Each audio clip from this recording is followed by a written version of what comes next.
si può curare e si può vincere. È importante parlare di tumore alla mammella al seno perché colpisce una donna su 9 circa. Significa che ogni anno in Italia abbiamo una diagnosi di tumore al seno in circa 50.000 donne e ad oggi in Italia vivono più di 800.000 donne che hanno nella loro vita incontrato il tumore al seno. È una patologia che colpisce tutti, anche se con alcune differenze a livello geografico, e soprattutto può colpire anche gli uomini, anche se i numeri di cui parliamo sono molto inferiori. Il tumore al seno colpisce tutte le donne in tutte le parti del mondo, anche se con leggere differenze numeriche. Per le donne immigrate sappiamo, soprattutto per quanto riguarda le immigrazioni nei paesi occidentali, che man mano che passa il tempo il loro rischio di incorrere in tumore al seno diventa sempre più vicino a quello della popolazione locale. Allora, quando l'ho scoperto per me è stato uno shock. Era una sera qualsiasi, ho sentito questo nodulo al seno, mi è caduto completamente il mondo. E a 27 anni ti ritrovi a avere il mondo ai tuoi piedi, a avere la vita piena di progetti e scopri invece che i prossimi mesi dovrei passarli in un ospedale. È tutto nuovo, è un mondo nuovo, ti riempiono la testa di un sacco di cose che tu non conosci. Sembra sempre che capiti agli altri, invece capita anche a te. per ogni donna scoprire di avere un tumore al seno è uno shock e il peso maggiore è la solitudine. Può essere superata avendo accanto le altre donne che hanno avuto un'esperienza dello stesso genere. L'autopalpazione è uno dei momenti fondamentali che ogni donna può mettere in campo per poter trovare in tempo il tumore alla mammella. Come e quando fare l'autopalpazione? Ogni donna a partire dai 15-16 anni, quindi dopo l'inizio del ciclo mestruale, una volta al mese, possibilmente sempre negli stessi giorni e subito dopo la fine del ciclo mestruale, si deve mettere davanti a uno specchio e cominciare con l'autopalpazione. La prima fase dell'autopalpazione è una fase in cui la donna deve guardare. Prima guardare se ci sono delle alterazioni, cioè se ci sono dei cambiamenti in tutto quello che va a distinguere la forma e il volume della mammella e dei capezzoli. La seconda fase è una fase in cui la donna va a toccare e quindi nel caso in cui dovessero esserci delle deformazioni, degli ingrossamenti, delle formazioni tipo delle palline che prima non c'erano o ancora delle alterazioni della pelle, ad esempio con la presenza di una pelle detta buccia d'arancia o ancora degli arrossamenti o delle visioni di quelli che sono i piccoli vasi che vanno a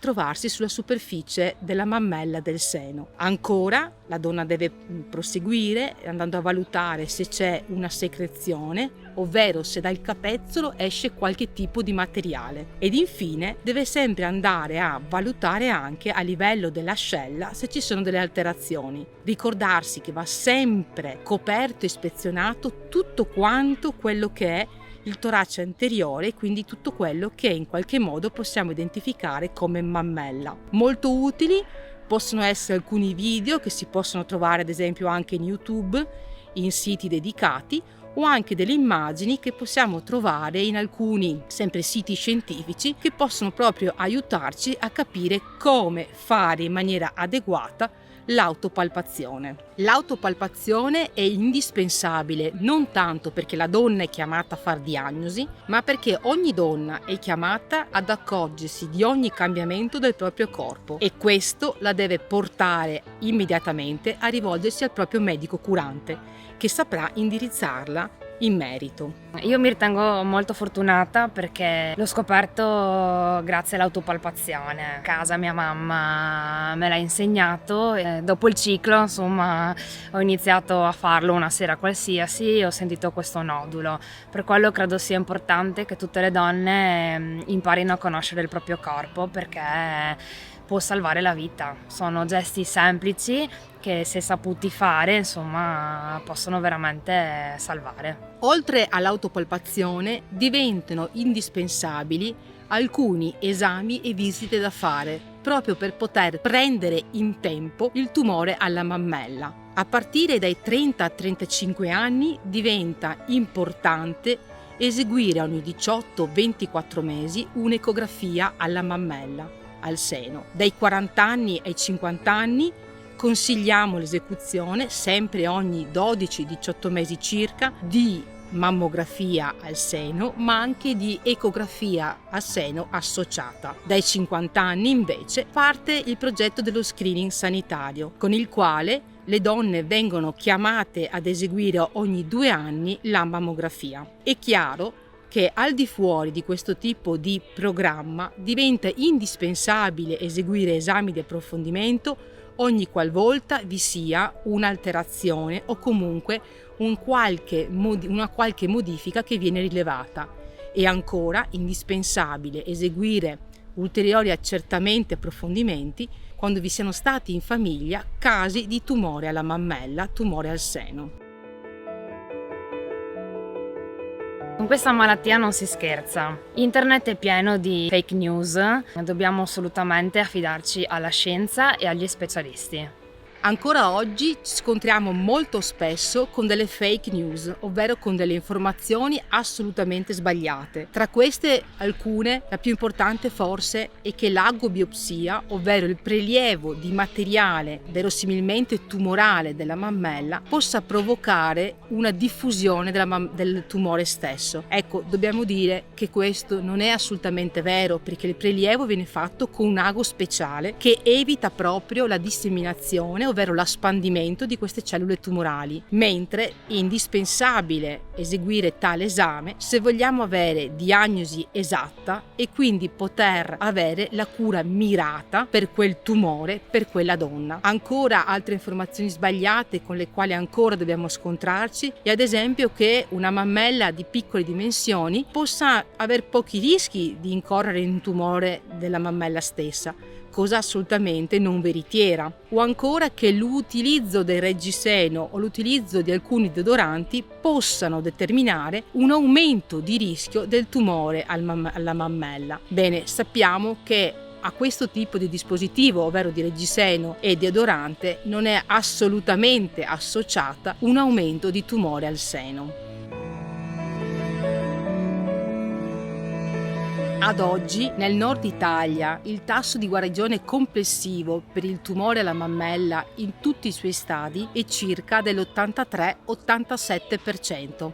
Sia per gli uomini che per le donne dobbiamo parlarne con il nostro medico di famiglia, è di lui che dobbiamo avere fiducia. Saprà indirizzarci.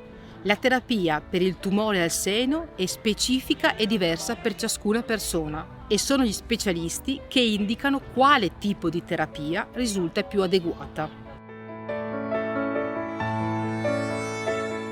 Quando la dimensione del tumore non supera il centimetro, possiamo pensare di avere una probabilità di guarigione sino al 90%. Io sto bene, ho da poco completato il mio ciclo di terapia, sono sempre stata seguita dai medici, dai miei oncologi. Tengo a precisare che si può fare perché la medicina fa passi da gigante, permette a tutti quanti adesso di poter vivere una vita più normale possibile, seppur insomma facendo le terapie, quindi con tutto quello che comporta, però sto bene, sono in salute, si può fare. Abbiamo detto che il momento della diagnosi di un tumore, di qualsiasi sede, è un momento estremamente doloroso e di grande solitudine. Dobbiamo imparare che possiamo trovare un aiuto e che possiamo chiederlo questo aiuto. La gran parte delle donne dice ce la faccio da sola. È vero che la donna ce la fa da sola, ma insieme alle altre donne ce la fa molto meglio e con un aiuto specialistico avrà ancora maggiore serenità. ANDOS è un'associazione nazionale delle donne operate al seno. È un'associazione che copre l'intero territorio nazionale con una 60 di sedi in tutta Italia. Una sede è la nostra di Portogruaro, punto di riferimento per tutto il territorio del portogruarese. Le donne che incontrano nella loro vita un tumore al seno possono rivolgersi alla nostra associazione. Vi troveranno delle volontarie che a loro volta hanno già incontrato questa malattia e che di questa esperienza hanno fatto una volontà, una capacità di essere d'aiuto per le altre donne. Con Andos si è formata un'importante rete di aiuto tra donne. Una delle cose più importanti che mi sento di dire è: siamo entrati nelle scuole, abbiamo parlato alle ragazze e ai ragazzi adolescenti, spiegando loro l'importanza di conoscersi, conoscere il proprio corpo, di anche eliminare alcuni tabù che sembrano sempre mettere distanze in certe cose, e ho visto che c'è stato un ottimo riscontro. Insomma, ci sono tanti progetti che Andos fa e è veramente un ottimo supporto per chi entra purtroppo a contatto con il tumore, ma anche secondo me per le famiglie che stanno intorno a queste donne.